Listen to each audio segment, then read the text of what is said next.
أشهد أن لا إله إلا الله وحده لا شريك له وأشهد أن محمدا عبده ورسوله أما بعد فأعوذ بالله من الشيطان الرجيم بسم الله الرحمن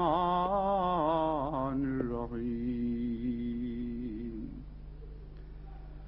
الحمد لله رب العالمين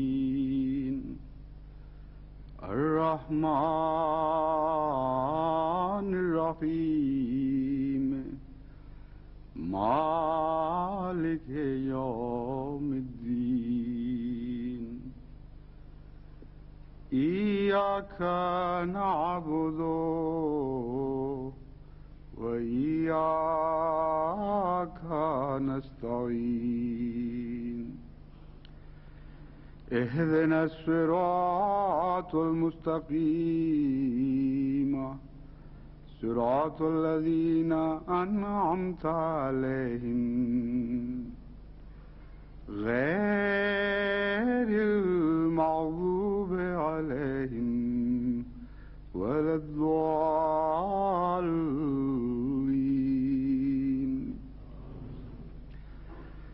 لقد كان لكم في رسول الله أسوة حسنة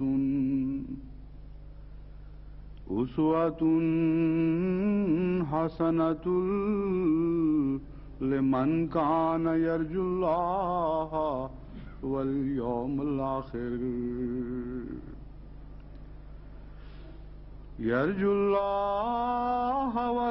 الآخر وذكر الله كثيرا.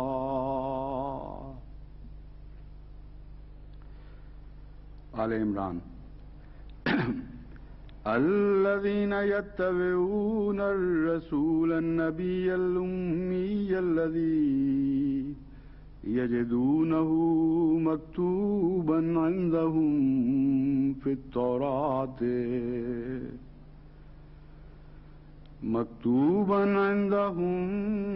التوراة والإنجيل يأمرهم بالمعروف وينهاهم عن المنكر ويحل لهم الطيبات ويحرم عليهم الخبائث ويضع عنهم إصرهم والأغلال التي كانت عليهم. فالذين آمنوا به وعزروه ونصروه واتبعوا النور الذي أنزل معه أولئك هم المفلحون. قل يا أيها الناس إني رسول الله إليكم جميعا الذي له ملك السماوات والأرض لا إله إلا هو يحيي ويميت. فآمنوا بالله ورسوله النبي الأمي الذي يؤمن بالله وكلماته واتبعوه لعلكم تهتدون.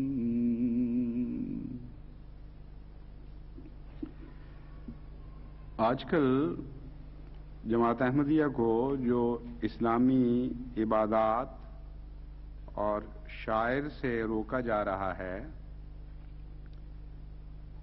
اس کی بڑی وجہ یہ بیان کی جاتی ہے کہ تم ہماری نقالی کرتے ہو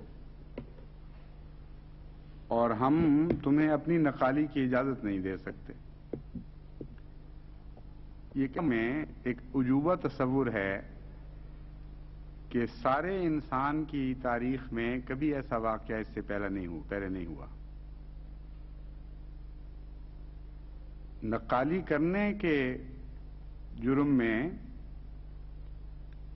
اگر سزا دی گئی ہے تو صرف ایک مذہب میں یہ واقعہ ملتا ہے.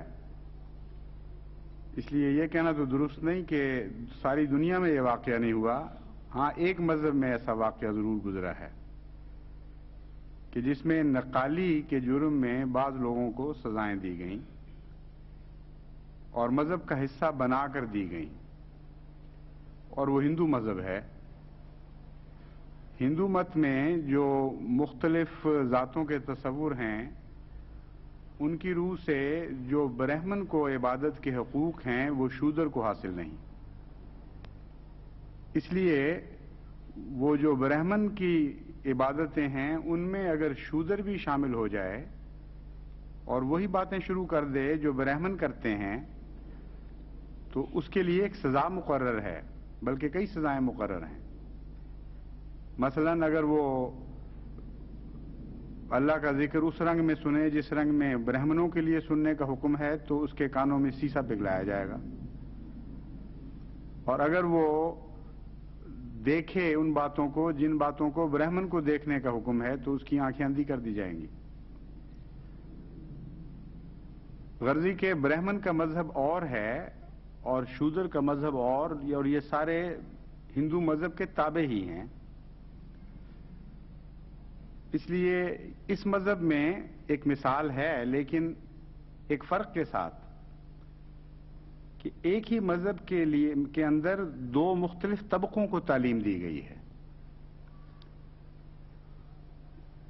یعنی یہ نہیں کہا گیا کہ اچھے کام کی نقالی منع ہے، بلکہ ایک مذہب کے دو حصے بنا کر ان کے ذمے الگ الگ عبادتیں کی گئی ہیں. لیکن بہرحال اس کی سند موجود ہے. ہم سے جو یہ کہا جا رہا ہے کہ تم ہماری نقالی نہ کرو، اس کے لیے تو قرآن کریم میں کوئی سند موجود نہیں. اس کے لیے دیگر مذاہب میں ہندو مت کو چھوڑ کر دیگر مذاہب میں بھی کوئی سند موجود نہیں. اور ہمیشہ اس کے برعکس نظارے نظر آتے ہیں. اگر کوئی شخص نقالی نہ کرے بلکہ مخالفت کرے تو یہ برا منایا جاتا ہے. اور امر واقعہ یہ ہے کہ دنیا میں بڑی بڑی سمجھدار قوموں نے ہمیشہ اپنی تہذیب کی نقالی کروا کر حکومت کی ہے، اور برعکس طریق کو پسند نہیں کیا. چنانچہ آپ دیکھیں کہ انگریزی حکومت کا جب عروج تھا تو خصوصیت کے ساتھ یہ اپنی تہذیب کی نقالی کرواتے تھے. رنگ تو نہیں بدل سکتے تھے، جو کالے تھے وہ کالے رہتے تھے، لیکن ادائیں ساری صاحبوں والی ہو جاتی تھی. وہی اٹھنا بیٹھنا، وہی معیار، وہی صبح کے وقت نماز کے لیے عادت نہ بھی ہو اٹھنے کی تو بیڈ ٹی کی خاطر اٹھنا پڑتا تھا. تو ساری ادائیں اس قوم نے اپنی دے دیں غلاموں کو غلام بنانے کے لیے اپنے رنگ میں رنگین کر کے. تو ایسی تو چیزیں ملتی ہیں. رومن امپائر کے متعلق بھی جب وہ عروج پر تھی یہی پتہ چلتا ہے کہ لوگ رومن امپائر کی میں رہنے والوں کی نقل کیا کرتے تھے. انگریزی میں ایک محاورہ بھی ہے، while in Rome do as Romans do. جب تم روم میں جاؤ تو وہی کیا کرو جو ایسا رومن کرتے ہیں، کیونکہ اچھا لگتا ہے، اس میں ہم آہنگی پیدا ہو جاتی ہے. تو ایسی مثالیں تو ملتی ہیں کہ غیر قوموں نے اپنی نقالی پر مجبور کیا ہو. چنانچہ آج کل ہندوستان میں ہندو مذہب کے برخلاف بعض مسلمانوں کو اپنی نقالی پر مجبور کیا جا رہا ہے، کیونکہ انہوں نے یہ بات سیکھ لی ہے مغربی قوموں سے کہ جب تہذیب میں اپنے ساتھ شامل کر لو تو قوم اثر کے تابع آ جایا کرتی ہیں. چنانچہ کلکتے میں خصوصیت کے ساتھ ایک دفعہ مجھے دیکھنے کا موقع ملا. عام طور پر مسلمانوں کی تہبند اور طرح باندھی جاتی ہے اور ہندو اور طرح تہبند باندھتے ہیں. اسی طرح پگڑی کے انداز میں بھی فرق ہے. لیکن وہاں مجھے دیکھ کر یہ بڑا دکھ پہنچا کہ مسلمانوں نے ہندوؤں جیسی تہبند باندھنی شروع کر دی اور انہی کی طرح پگڑیاں پہننے لگ گئے. اور جب میں نے پتہ کیا بعض مسلمان لیڈروں سے اس بات پہ گفتگو کی تو انہوں نے کہا ہمارا بھی فائدہ ہے ان کا بھی فائدہ ہے. وہ پسند کرتے ہیں اس بات کو، کیونکہ ہم ان جیسے ہو جائیں تو وہ سمجھتے ہیں کہ ہمیں پھر اس پہ کوئی اعتراض نہیں رہتا، ہمارا معاشرہ ایک ہو جائے گا اور ہمیں فوائد ہیں. یہ جو راہ چلتے لوگ چھرا گھونپ دیتے ہیں وہ تو نہیں کوئی گھونپے گا پھر.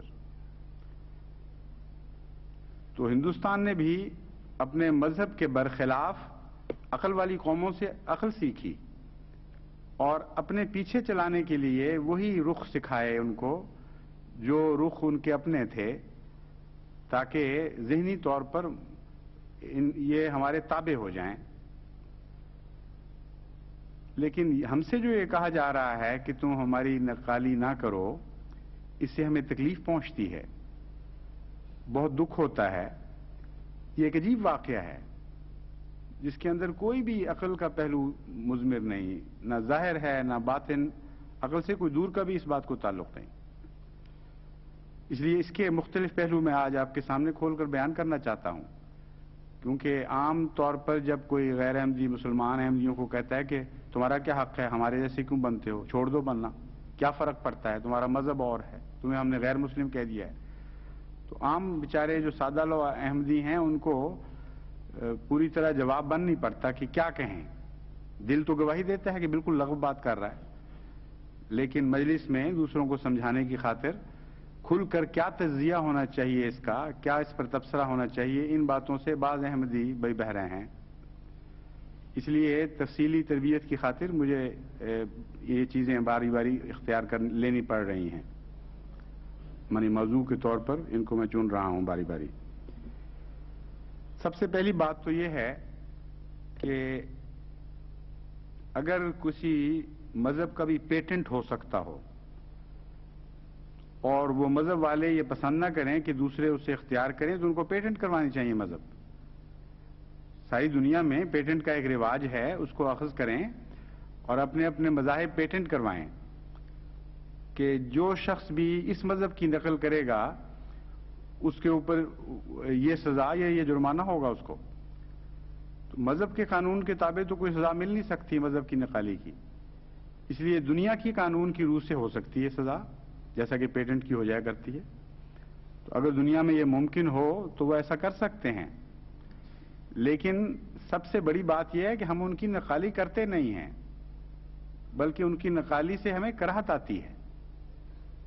جھوٹ بول رہے ہیں کہ ہماری نقالی کرتے ہو. ہم ان کی نقالی کیسے کر سکتے ہیں؟ نہ تو ہم ان کی طرح اذان سے پہلے گانے گاتے ہیں، نہ اذان کے بعد وہ پڑھتے رہتے ہیں کچھ اور گھنٹہ گھنٹہ لوگوں کو تکلیف پہنچاتے ہیں، ان کے گھروں کے آرام میں مخل ہوتے ہیں، بیماروں کو تکلیف پہنچاتے ہیں، بجائے اس کے کہ حضرت صلی اللہ علیہ وآلہ وسلم کی اذان پر عمل کیا جائے، آپ کی سنت پر عمل کیا جائے. آج کل جو اذانیں دی جا رہی ہیں ان کے تو رنگ ہی بالکل مختلف ہیں. صبح بعض دفعہ اذان سے پہلے آدھا گھنٹہ ہمارے ربوہ میں تو مولوی صاحب خاص طور پر تنگ کرنے کی خاطر بعض دفعہ کئی گھنٹے پہلے گانے گایا کرتے تھے، اور بعد میں پتہ چلا کہ وہ ریکارڈڈ ہوتے تھے. ان کو کیا ضرورت تھی خام خواہ آپ بھی ساتھ اٹھیں، اور ان کا تو مقصد لوگوں کو تنگ کرنا تھا. اس لیے وہ ٹیپ ریکارڈر میں پنجابی کے گانے بھر لیتے تھے اذان سے پہلے، اور پھر اذان کے بعد ایک اور گانوں کا سلسلہ یا گالیوں کا سلسلہ شروع ہو جاتا تھا. تو آپ کی نقالی کریں تو ہم تو ایسی اذانیں دیں. پھر ہم تو حضرت اقدس محمد مصطفیٰ صلی اللہ علیہ وآلہ وسلم کی نقالی کرتے ہیں.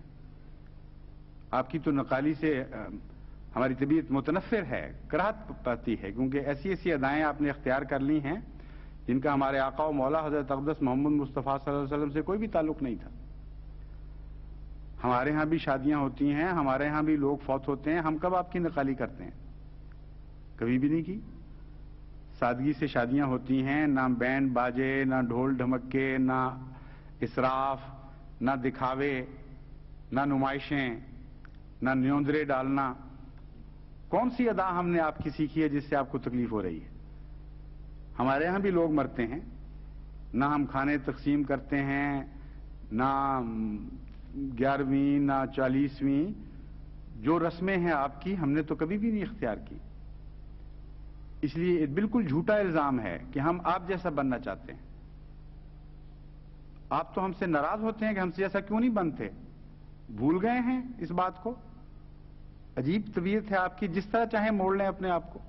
کل تک تو یہ الزام دیا کرتے تھے کہ ہماری طرح کیوں نہیں کرتے تم، ہاتھ کیوں نہیں اٹھاتے نماز کے فوراً بعد، 40ویں کیوں نہیں مناتے، 11ویں کیوں نہیں مناتے، فلاں شیرینی کیوں تقسیم نہیں کرتے، قوالیاں کیوں نہیں کرتے. ہر رسم جو آپ کی ہے وہ ہم چھوڑ بیٹھے تھے، اور یہ ناراضگی تھی کل تک کہ ہمارے جیسے کیوں نہیں بنتے. اور اب ایسا الٹے ہیں کہ دماغ الٹ گیا ہے بالکل کلیتاً. یہ کہہ رہے ہیں ہمارے جیسے کیوں بنتے ہو. حالانکہ جھوٹ ہے بالکل. ہم تو آپ جیسا نہ بنتے ہیں نہ بننا پسند کرتے ہیں. ہم تو وہ بننا چاہتے ہیں جس کو اللہ تعالیٰ نے تمام دنیا کے لیے نمونہ بنایا تھا. یعنی حضرت اقدس محمد مصطفیٰ صلی اللہ علیہ وآلہ وسلم والذین معہ، اور ان لوگوں کی پیروی کرنا چاہتے ہیں اور کرنے کی کوشش کرتے ہیں جو حضور صلی اللہ علیہ وآلہ وسلم کے ساتھ تھے، یعنی آپ اور آپ کے ساتھیوں کی. اس لیے اگر آپ تجزیہ کریں الزام کا تو سارا الزام ہی جھوٹا ہے. اب یہ سوال باقی رہ جاتا ہے کہ حضرت صلی اللہ علیہ وآلہ وسلم کی غلامی سے کون سا دنیا کا قانون یا شریعت اسلامیہ کا قانون روک سکتا ہے یا روکتا ہے، اور کس حد تک غلامی سے روکتا ہے اور کس کو روکتا ہے.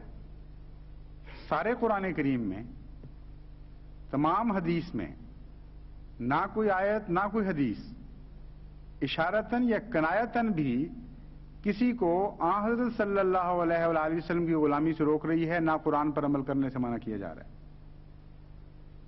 بلکہ قدر مشترک کہہ کہہ کے غیروں کو بلایا جا رہا ہے. تعالوا الی کلمۃ سواء بیننا وبینکم، کہ اہل کتاب ہم تو قدر مشترک کی طرف بلانے والے لوگ ہیں. جو تم مانتے ہو ہماری باتیں وہ تو اختیار کر لو. جن میں اختلاف رکھتے ہو تمہارا حق ہے، جو چاہو اختلاف کرو. لیکن جو تم اپنے منہ سے کہتے ہو کہ ہاں یہ تمہاری باتیں اچھی ہیں، وہ کیوں اختیار نہیں کرتے؟ کیسا عظیم الشان مذہب ہے. ساری دنیا کو اشتراک کی دعوت دے رہا ہے. اس مذہب کو کا حلیہ بگاڑ کر یہ کہا جا رہا ہے کہ یہ قدر اشتراک پسند نہیں کرتا. غصہ آ جاتا ہے اگر کوئی حضور اکرم صلی اللہ علیہ وآلہ وسلم کی غلامی اختیار کرے اور آپ کے پیچھے چلے. جو آیات میں نے آپ کے سامنے پڑھ کے سنائی تھی ان میں یہی مضمون ہے. چنانچہ قرآن کریم فرماتا ہے لَقَدْ كَانَ لَكُمْ فِي رُسُولِ اللَّهِ أُسْوَةٌ حَسَنَةٌ لِمَنْ كَانَ يَرْجُو اللَّهَ وَالْيَوْمَ الْآخِرَ وَذَكَرَ اللَّهَ كَثِيرًا.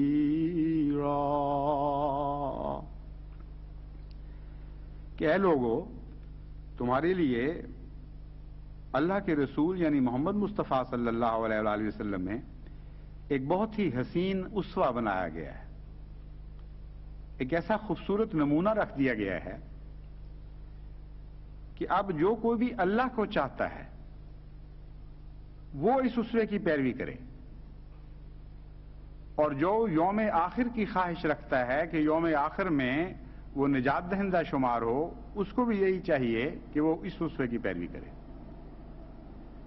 یہاں تو حضرت صلی اللہ علیہ وآلہ وسلم کے اسوہ کی پیروی کے لیے نہ مسلمان ہونا شرط قرار دیا گیا، نہ کسی فرقے کی شرط رکھی گئی.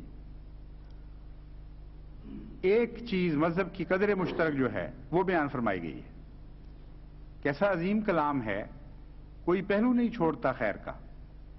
فرمایا من کانا یرج اللہ لمن کانا یرج اللہ والیوم الآخر. جو اللہ کو چاہتا ہے اور یوم آخر چاہتا ہے اس کے لیے چارہ نہیں ہے اس کے سوا کہ محمد مصطفیٰ صلی اللہ علیہ وسلم کی پیروی کرے. تو جب تک یہ قانون نہ بنائیں کہ اللہ کو چاہنا جرم ہے اور آخرت کے یوم آخرت میں اپنی نجات پانا، نجات ڈھونڈنا جرم ہے، جب تک یہ دو قانون پریسیڈ نہ کریں، پہلے نہ بنائے جائیں، اس وقت تک حضرت محمد مصطفیٰ صلی اللہ علیہ وآلہ وسلم کی غلامی سے کوئی روک ہی نہیں سکتا کسی کو. تو آیات پر تبر رکھ کر آپ جو چاہیں کریں، لیکن ہماری گردنیں سے کاٹنے سے پہلے آیات کی گردنیں کاٹنی پڑیں گی. قرآن کریم میں قطر بیوند کرنی پڑے گی، کیونکہ اتنی کھلی کھلی کتاب ہے، اتنا واضح کر دیتی ہے اپنے مضمون کو کہ کوئی بھی شک کی گنجائش باقی نہیں چھوڑتی. پھر فرماتا ہے ان لوگوں کا ذکر کر کے الذین یتبعون الرسول النبی الامی الذی یجدونہ مکتوبا عندہم فی التوراۃ والانجیل، کہ وہ لوگ جو پیروی کرتے ہیں رسول نبی کی یعنی محمد مصطفیٰ کی جو امی بھی ہے، اور اس کا وہ ذکر پڑھتے ہیں اپنی کتابوں میں، فی التوراۃ والانجیل، تورات میں بھی اور انجیل میں بھی۔ اب الذین یجدونہ مکتوبا عندہم سے مراد صاف پتہ چل رہا ہے کہ اہل کتاب ہیں، کیونکہ مسلمانوں کی دو کتابیں تو نہیں ہیں یہ۔ الذین سے مراد کون ہیں؟ وہ کون لوگ ہیں جو پیروی کرتے ہیں؟ کن کا ذکر چل رہا ہے؟ الذین یجدونہ مکتوبا عندہم فی التوراۃ والانجیل، کہ یہ وہ لوگ ہیں جو تورات اور انجیل میں محمد رسول اللہ صلی اللہ علیہ وسلم کا نام لکھا ہوا دیکھتے ہیں، اور پیشتر اس کے کہ وہ مسلمان ہو جائیں ان کے دل میں حضرت صلی اللہ علیہ وآلہ وسلم کی محبت پیدا ہو جاتی ہے، اور پھر وہ آپ کی پیروی کرتے ہیں، اور اس کے نتیجے میں پھر ایمان ان کو نصیب ہوتا ہے۔ اور حضرت صلی اللہ علیہ وآلہ وسلم ان لوگوں سے کیا سلوک کرتے ہیں، کیا کہتے ہیں ان کو؟ قرآن کریم نے 6 کام بتائے حضرت صلی اللہ علیہ وآلہ وسلم کے۔ جو کوئی بھی حضور اکرم صلی اللہ علیہ وآلہ وسلم کو سے محبت کرنے لگے اور اپنے آپ کو آپ کے حضور پیش کر دے کہ اب جس طرح چاہیں مجھے بنا دیں میں حاضر ہوں، تو فرمایا امر بالمعروف کرتے ہیں حضور صلی اللہ علیہ وسلم، اچھے نیک کاموں کا حکم دیتے ہیں، اور نہی عن المنکر کرتے ہیں، برے کاموں سے روکتے ہیں، اور طیبات کو حلال کرتے ہیں، فرماتے ہیں کہ اچھی چیزیں پاکیزہ چیزیں کھایا کرو، اور خبائث کو گندگی اور بیہودہ چیزوں کو منع فرماتے ہیں کہ یہ چیزیں نہ کھایا کرو، اور بوجھ اتارتے ہیں تمہارے رسم و رواج کے جو بوجھ تم نے اپنے اوپر لاد رکھے ہیں، اور گردنوں کے توق کاٹ کے دور کر دیتے ہیں۔ یہ 6 احسانات ہیں حضرت صلی اللہ علیہ وآلہ وسلم کے جو آپ کے اسوے میں ملتے ہیں۔ اس کے مقابل پر فرمایا پھر ایمان لے آؤ۔ ایسے شخص پر ایمان لانا ضروری ہے، کیونکہ آخر پر ان ساری باتوں کو بیان کرنے کے بعد فرمایا آمنوا باللہ ورسولہ، کیونکہ اہل کتاب کا ذکر چل رہا تھا، اس لیے فرمایا ایسا رسول جو اتنا بڑا تمہارا محسن ہے، ایسے اچھے کام کر رہا ہے، ایسی پاکیزہ تبدیلیاں تمہارے اندر پیدا کر رہا ہے، آمنوا باللہ ورسولہ، اللہ اور اس رسول پر ایمان لے آؤ۔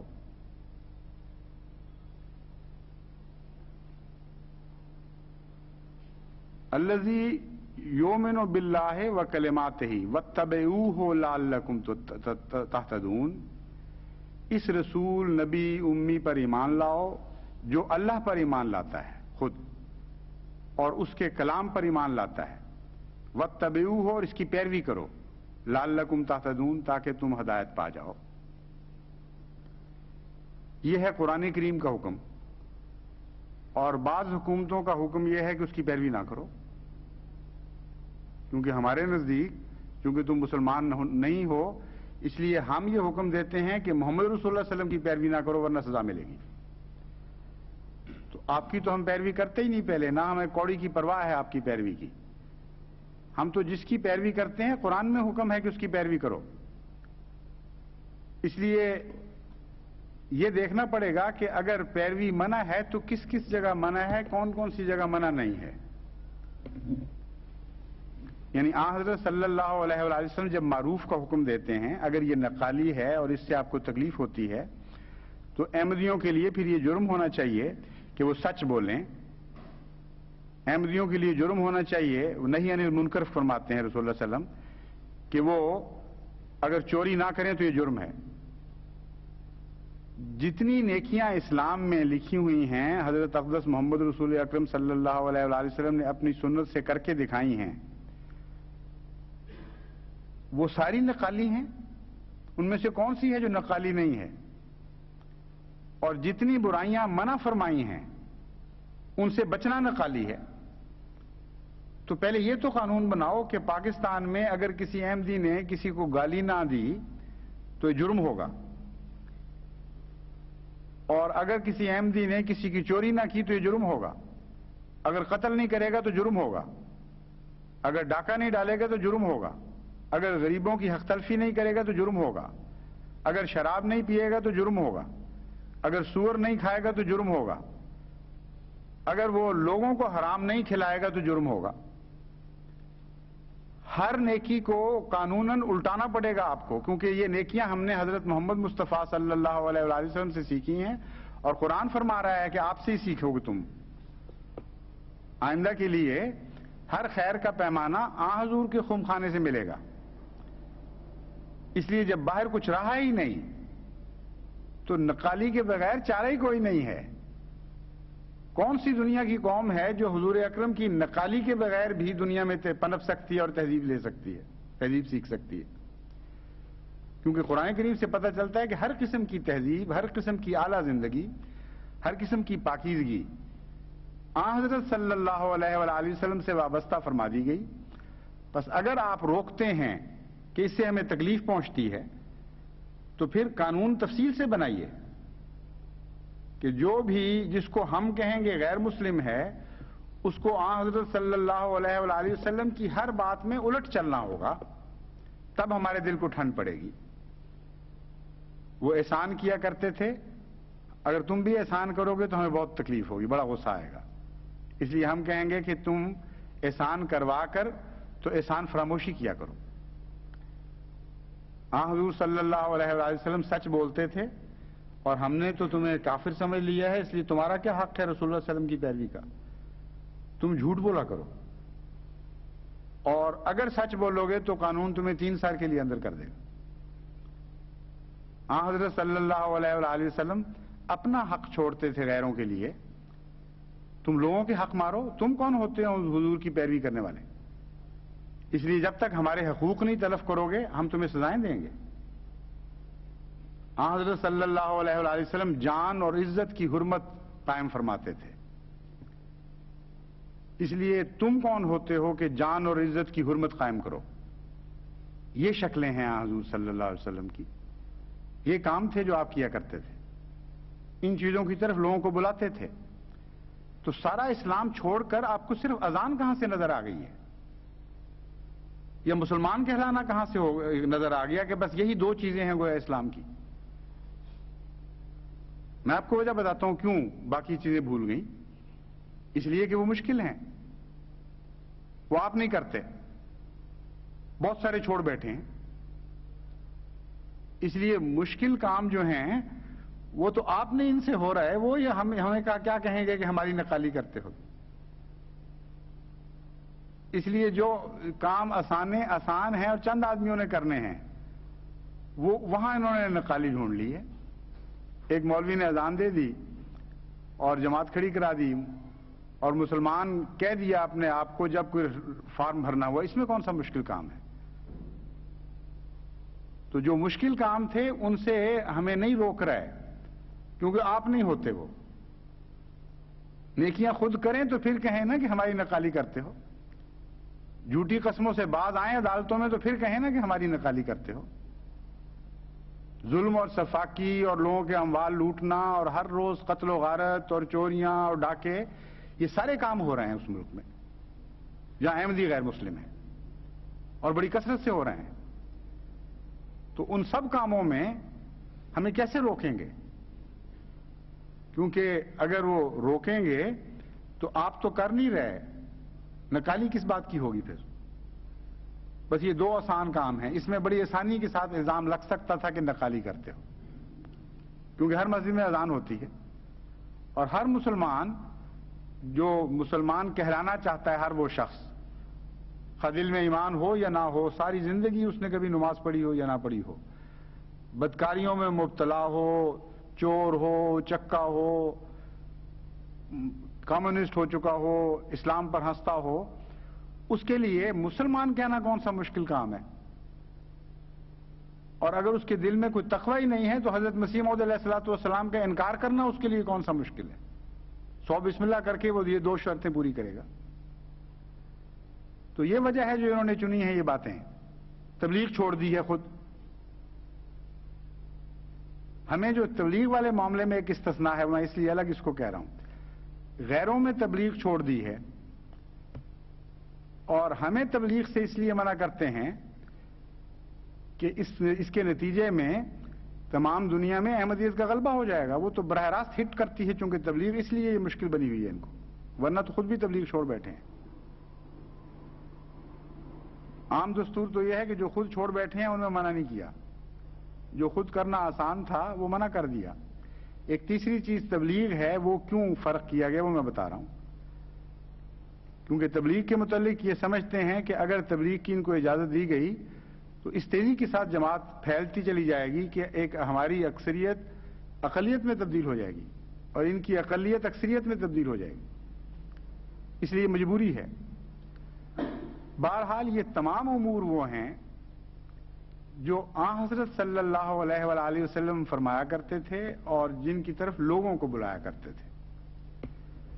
اور اللہ تعالیٰ فرماتا ہے کہ جو لوگ یہ کام کرتے ہیں، یعنی محمد رسول اللہ صلی اللہ علیہ وسلم کی نقالی کرتے ہیں، اولئک هم المفلحون، جو لوگ اللہ سے پیار کرتے ہیں، اللہ کو چاہتے ہیں، وہ نیک لوگ ہیں، نجات دہندہ ہیں. جو لوگ آخرت کے دن سرخرو ہونا چاہتے ہیں وہ نجات دہندہ ہیں.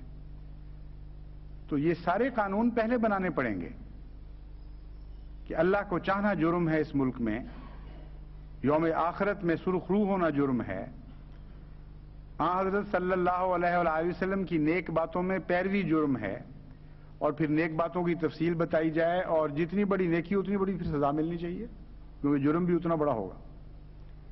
اگر سچائی سب سے بڑی نیکی ہے تو سب سے بڑی سزا سچائی پہ ملنی چاہیے. اور یہ آپ سمجھ رہے ہوں گے کہ یہ ایسی باتیں ہیں جو ہو نہیں سکتی، کچھ ہو بھی چکی ہیں ان میں سے. اس وقت پاکستان دنیا کا ایک واحد ملک ہے جہاں سچائی کے جرم میں سزا مقرر ہو چکی ہے. مثلا جب احمدی کو کہتے ہیں کہ تم اپنے آپ کو غیر مسلم کہو،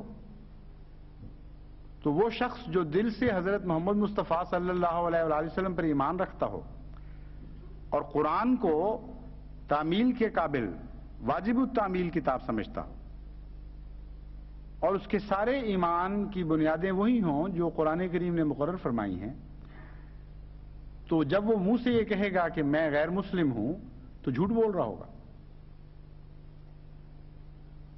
بس ایک ہی ملک ہے ساری دنیا میں جہاں جھوٹ کی سزا مقرر ہوئی ہے، جھوٹ کی سزا نہیں، جھوٹ پر شاباش مقرر ہوئی ہے اور سچ پر سزا مقرر ہو گئی ہے.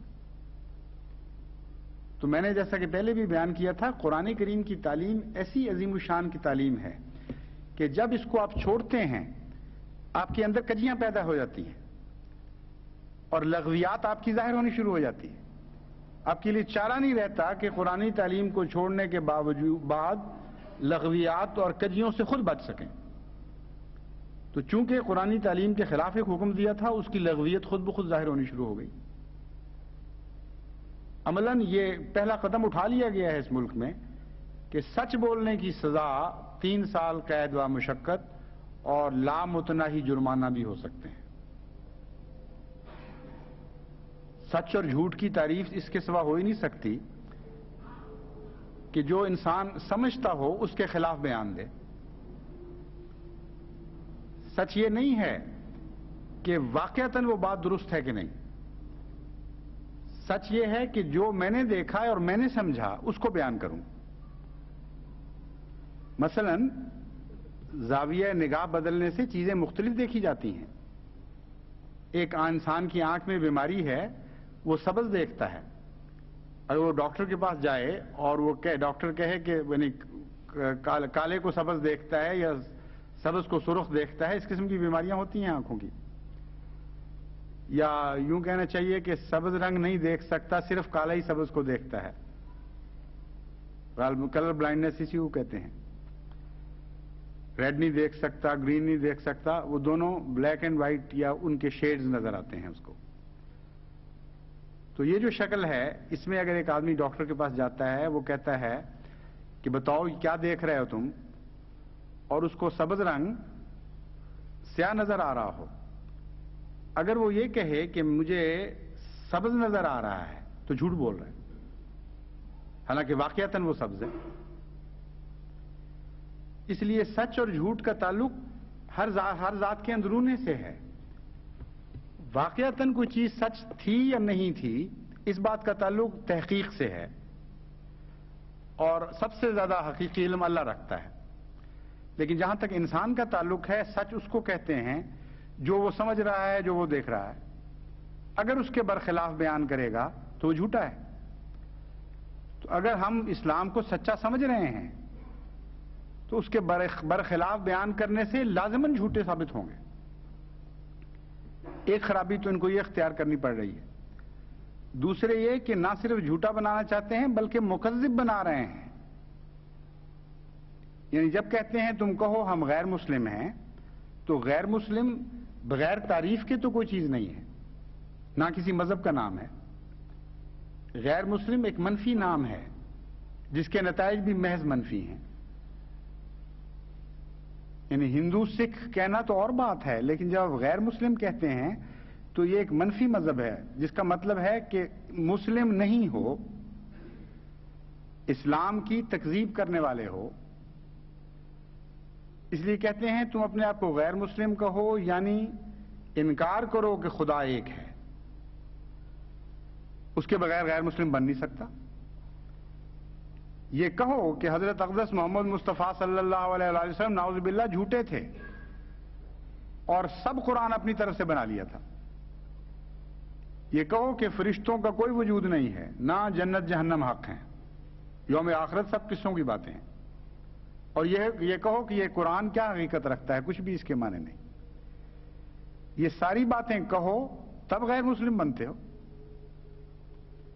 اور جب وہ ہمیں کہتے ہیں غیر مسلم کہو اپنے منہ سے، تو صرف یہ نہیں کہتے کہ تم جھوٹ بولو اپنے لیے، وہ کہتے ہیں ان سب سچوں کی تکذیب بھی کرو ساتھ، کاذب بھی بنو، مکذب بھی بنو۔ یہ قانون بنا ہے اس وقت ملک میں۔ کیسے ممکن ہے کہ کوئی احمدی جھوٹ بولے اور پھر مکذب بھی بن جائے؟ لیکن کہتے یہ ہیں کہ ہمیں تکلیف ہوتی ہے۔ یعنی تم اگر کہو میں مسلمان ہوں تو عوام الناس اس سے یہ نتیجہ نکالیں گے غلطی سے بیچارے کہ تم کہہ رہے ہو اللہ ایک ہے، اور تمہارا یہ کہنا کہ اللہ ایک ہے کتنی تکلیف دے گا لوگوں کو۔ کہتے ہیں ہمارے دلوں میں تو آگ لگ جاتی ہے اس بات سے، ہمارا تو اتنا ہمیں تکلیف ہوتی ہے کہ ہمارا دل چاہتا ہے کہ اپنی سینوں کی آگیں تمہارے گھروں میں منتقل کر دیں، اور پھر ہم کرتے بھی ہیں۔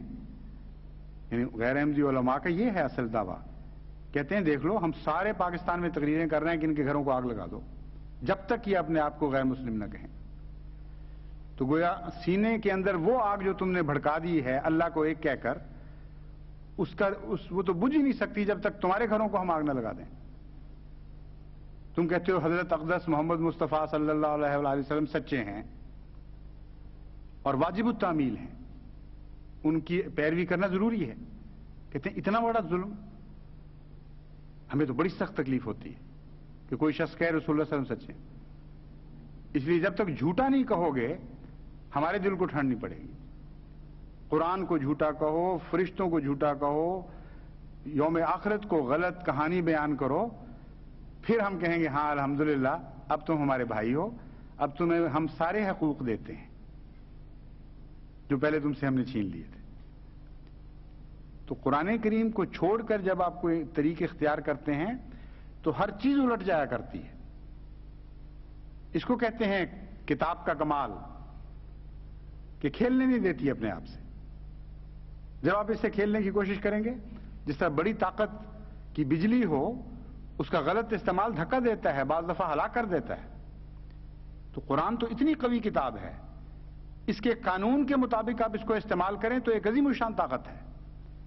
اس کے اندرونی قانون کے برعکس جب بھی اس کو استعمال کرنے کی کوشش کریں گے یہ ہلاک کر دے گی آپ کو۔ دنیا کی بجلیاں کیا حیثیت رکھتی ہیں اس کے مقابل پر؟ یہ تو وہ کلام ہے کہ اگر پہاڑ بھی جرأت کریں اور بڑی بڑی دنیا کی عظمتوں کے پہاڑ بھی ہوں، یعنی بڑی بڑی قومیں ہوں، تو ان کو بھی یہ قرآن پارا پارا کر سکتا ہے ایک جھٹکے میں اگر غلط استعمال کریں گے تو یہ ہو رہا ہے اس وقت کہ قرآن کریم کی تعلیم کو نہ سمجھنے کے نتیجے میں ہر بات الٹ چکی ہے، ہر بات بے معنی اور لغو ہو گئی ہے، اور جو چیزیں اچھی لگنی چاہیے وہ بری لگنے لگ گئی ہیں، جو بری لگنی چاہیے وہ اچھی لگنے لگ گئی ہیں۔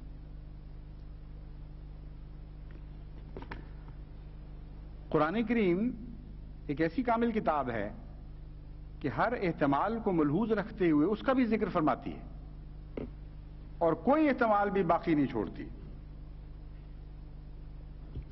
چنانچہ یہ کہنا اس پہلی آیت میں جو فرمایا گیا کہ یہ وہ لوگ ہیں جو یہ کام کرتے ہیں اور یہی ہیں جو ہدایت یافتہ ہیں یا نجات یافتہ ہیں، تو یہ سوال جیسا کہ اٹھایا گیا ہے، اس پر میں بحث کر چکا ہوں کہ یہ ساری چیزیں مسلمانوں کے لیے ہیں، غیر مسلموں کو کوئی حق نہیں ہے آن حضرت کی پیروی کرنے کا۔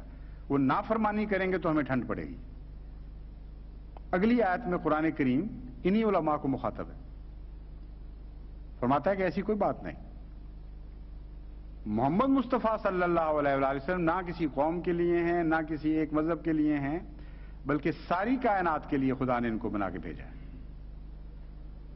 اور یہاں یا ایھا الذین آمنوا کہہ کے مخاطب نہیں فرمایا، بلکہ فرمایا قل یا ایھا الناس انی رسول اللہ الیکم جميعا الذي له ملك السماوات والأرض لا إله إلا هو يحيي ويميت۔ کہ اے محمد صلی اللہ علیہ وآلہ وسلم یہ اعلان کر دے اور ان کے دماغوں کی پیدا کردہ ہر قسم کی غلط فہمیوں کو دور کر دے۔ یا ایھا الناس انی رسول اللہ الیکم جمیعا، اے بنی نوع انسان، اے آدم کی تمام اولاد جو روئے زمین پر بستے ہو، مجھے خدا نے تم سب کے لیے رسول بنا کے بھجوایا ہے۔ اور کیوں نہ ہو، میں اس خدا کی باتیں کرنے آیا ہوں الذی لہ ملک السماوات والارض، جو زمینوں کا بھی خدا ہے اور آسمانوں کا بھی خدا ہے، وہ ساری کائنات کا مالک ہے۔ لا الہ الا هو یحیی و یمیت، وہ ایک ہی خدا ہے، اس کے سوا اور کوئی نہیں، وہی ہے جو زندہ کرتا ہے اور وہی ہے جو مارتا ہے۔ بس اے زندگی کے خواہاں میری طرف آؤ، اور اے موت سے ڈرنے والوں تم بھی میری طرف آؤ، کیونکہ آج اس خدا کی ملوکیت میں تقسیم کر رہا ہوں، اس کی ملکیت میں تقسیم کر رہا ہوں، جو زندگی اور موت کا خدا ہے۔ یہ اعلان ہے حضرت اقدس محمد مصطفیٰ صلی اللہ علیہ وآلہ وسلم کا، جو تمام بنی نوع انسان کے لیے کو خیر میں شامل کر رہا ہے، کسی کو بھی اپنے خیر کے کسی ایک ذرے سے بھی باہر نہیں نکال رہا۔ تو اگر کوئی توہمہ دل میں تھا بھی، کوئی وہم باقی بھی تھا کہ شاید یہ ساری اچھی باتیں ان لوگوں کے لیے ہیں جن کو ہم مسلمان سمجھتے ہیں، تو اللہ نے فرمایا نہیں، یہ تو سارے انسانوں کے لیے ہیں۔ پھر فرمایا وَاتَّبِعُوهُ لَعَلَّكُمْ تَهْتَدُونَ، پیروی کرو اس کی، اگر تم ہدایت چاہتے ہو تو اس رسول کی پیروی کے سوائے اے بنی نوع انسان تمہارا گزارا نہیں ہے۔ اس پر ایمان لاؤ، اللہ پر ایمان لاؤ، اس کے کلمات پر ایمان لاؤ، جیسا کہ یہ کرتا ہے وَاتَّبِعُوهُ لَعَلَّكُمْ تَهْتَدُونَ۔ اور یہاں حضرت صلی اللہ علیہ وآلہ وسلم کا اللہ پر ایمان بتا کر خدا سے وسیلہ ہونا بھی بتا دیا گیا کہ اللہ پر حقیقی ایمان لانے والا تو یہی ہے۔ اگر تم اللہ پر ایمان لانا چاہتے ہو تو اس کے واسطے سے، اس کے وسیلے سے آؤ گے، جس خدا کو یہ سمجھا، جس خدا کو اس نے دیکھا، اس پر ایمان لاؤ، تب خدا پر ایمان ہوگا۔ تو کس طرح کاٹ سکتے ہیں یہ امت محمدیہ سے اس شخص کو جو بنی نوع انسان کا ایک جز ہے؟ اگر وہ چاہے یہ فیصلہ کرے کہ اس پیغام کو سن کر لبیک کہے، تو ہے کون جو رستے میں روک ڈال دے اور کھڑا ہو جائے کہ نہیں، میں نے تمہیں رسول اللہ صلی اللہ علیہ وسلم کی پیروی نہیں کرنے دینا؟ عملاً اس کا نتیجہ ایک اور نکلے گا۔ ہر بات جیسا کہ میں نے بیان کیا تھا قرآن کے خلاف جاتی ہے تو ایک برعکس نتیجہ بھی پیدا کر دیتی ہے۔ یہ چاہتے تھے ہمارے حقوق پر قدغن لگانا، ہمارے حقوق کو محدود کرنا، اور نتیجہ یہ نکالا کہ آن حضرت صلی اللہ علیہ وآلہ وسلم کے حقوق پر قدغن لگا دی اور آپ کے حقوق کو محدود کر دیا۔ اگر وہ ہمارے لیے رسول نہیں ہیں تو قرآن تو کہتا ہے بنی نوع انسان کے لیے رسول ہیں۔ اگر وہ احمدیوں کے لیے رسول نہیں ہیں تو حضرت محمد مصطفیٰ صلی اللہ علیہ وآلہ وسلم جن کے لیے بھیجے گئے تھے ان میں سے احمدیوں کو آپ نے نکال کر ایک طرف کر دیا اور حضرت اقدس محمد مصطفیٰ کا دائرہ چھوٹا کر دیا اپنی طرف سے۔ تو دیکھیے قرآن کریم کی نافرمانی تو آپ کو کہیں کبھی نہیں چھوڑے گی۔ حملہ کسی اور جگہ کرنا چاہتے تھے، وار کہیں اور پڑ رہا ہے۔ جیسے بعض لوگ بیمار ہو جاتے ہیں، قدم کسی اور طرف رکھنا چاہتے ہیں، اور طرف پڑ جاتا ہے قدم۔ تو مخبوط الحواس ہو جاتے ہیں وہ لوگ جو قرآن کریم کی تعلیم اور اس کی روح کو چھوڑ کر پھر کوئی اقدام کرنے کی کوشش کرتے ہیں۔ ہر قدم لازماً غلط پڑے گا اگر قرآن تعلیم کو آپ چھوڑ دیں گے تو، اور یہ اس کا نمونہ ہے۔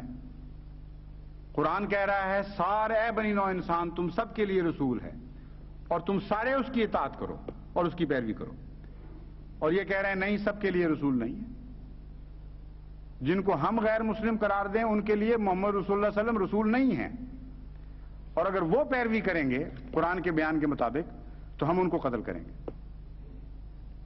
گویا کہ کچھ قتل کرنے والے اس جرم میں قتل ہو رہے ہوں گے کہ سچ رسول اکرم صلی اللہ علیہ وآلہ وسلم کی پیروی کر رہے تھے، اور یہ سارے جرم قرار دینے پڑیں گے۔ سیرت کے اوپر پہلے مضمون تیار ہوگا کہ یہ باتیں ہیں جو سیرت کا حصہ ہیں، اور اول سے آخر تک سارے جرائم بن جائیں گے ان کے لیے جن کو یہ غیر مسلم سمجھتے ہیں۔ یعنی سیرت کی دو شکلیں بن جائیں گی۔ یہی سیرت بالکل بنی نوع انسان کے حقوق سے تعلق رکھنے والی سیرت بعض لوگوں کے لیے نیکی اور بعض لوگوں کے لیے جرم۔ تو کسی پہلو سے بھی کوئی عقل کی بات ایسی نظر نہیں آتی جس کے یہ پیچھے پڑے ہوئے ہیں۔ تبھی قرآن کریم یہ ایک آیت میں ان لوگوں کے حال کے ذہنوں کا نقشہ کھینچتا ہے، الیسا فیکم رجل الرشید، ایک بھی عقل والا تم میں باقی نہیں رہا۔ کیوں نہیں دیکھتے بڑی بڑی کرسیوں پہ بیٹھے ہوئے ہم کر کیا رہے ہیں؟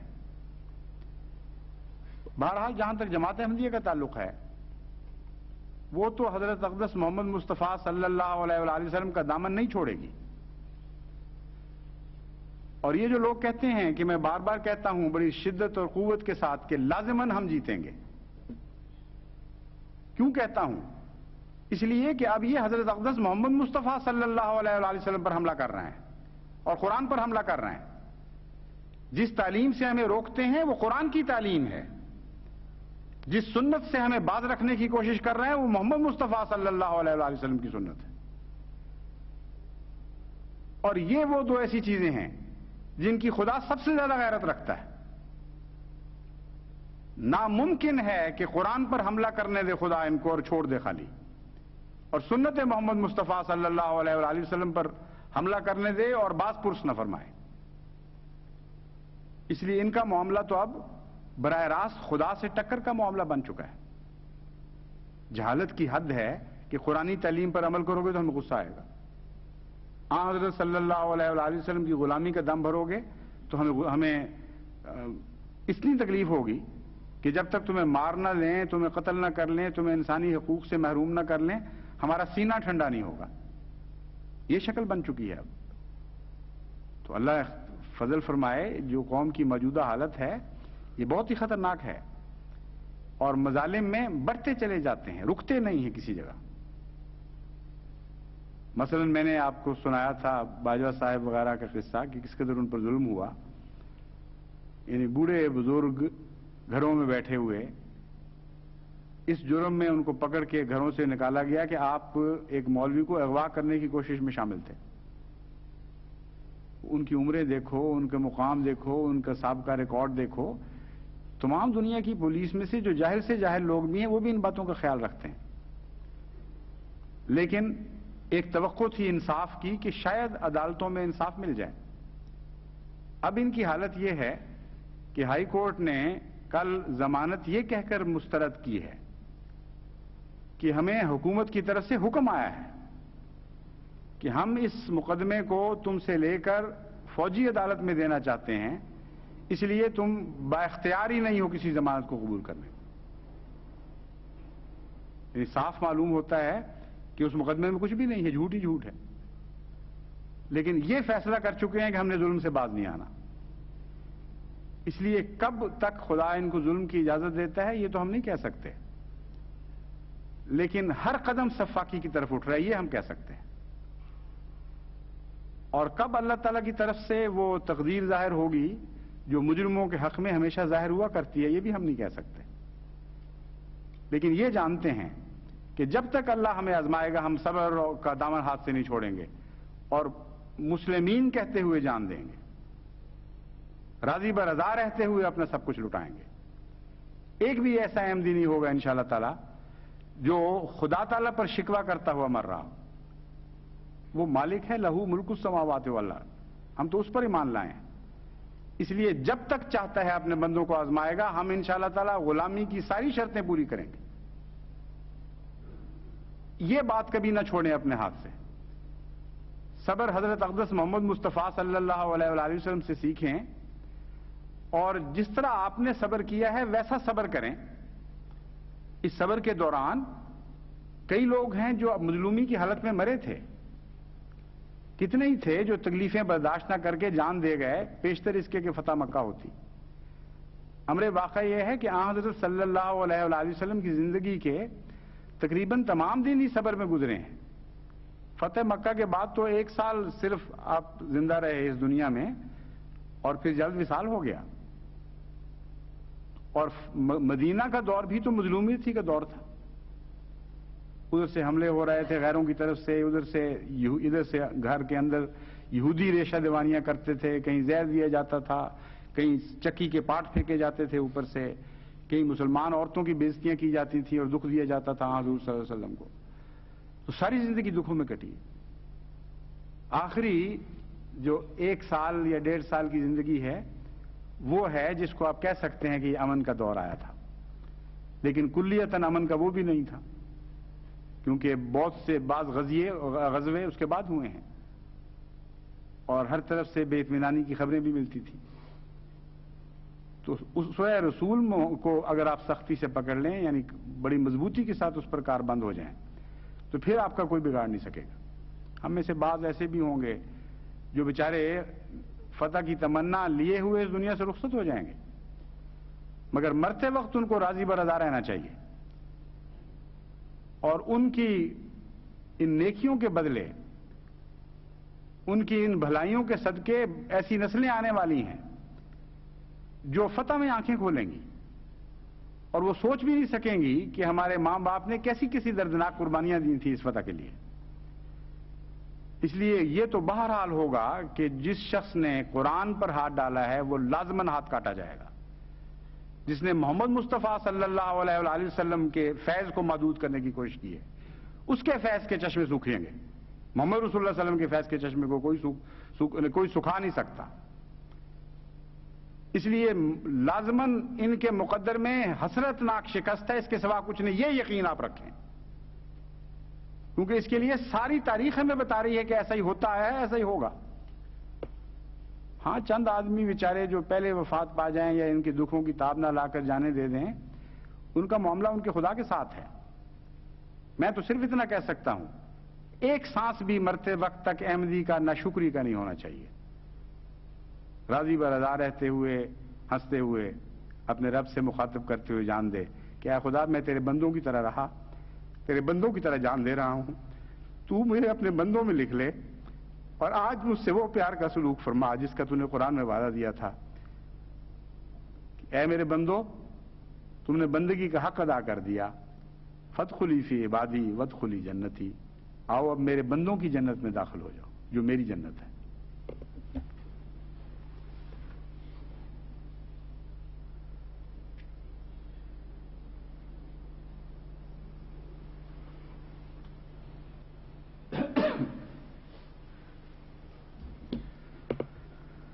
الحمد للہ نحمده ونستعینه ونستغفره ونؤمن به ونتوكل عليه ونعوذ بالله من شرور أنفسنا ومن سيئات أعمالنا من يهده الله فلا مضل له ومن يضلله فلا هادي له ونشهد أن لا إله إلا الله وحده لا شريك له ونشهد أن محمدا عبده ورسوله عباد الله رحمكم الله إن الله يأمر بالعدل والإحسان وإيتاء ذي القربى وينهى عن الفحشاء والمنكر والبغي يعظكم لعلكم تذكرون اذكروا الله يذكركم وادعوه يستجب لكم ولذكر الله أكبر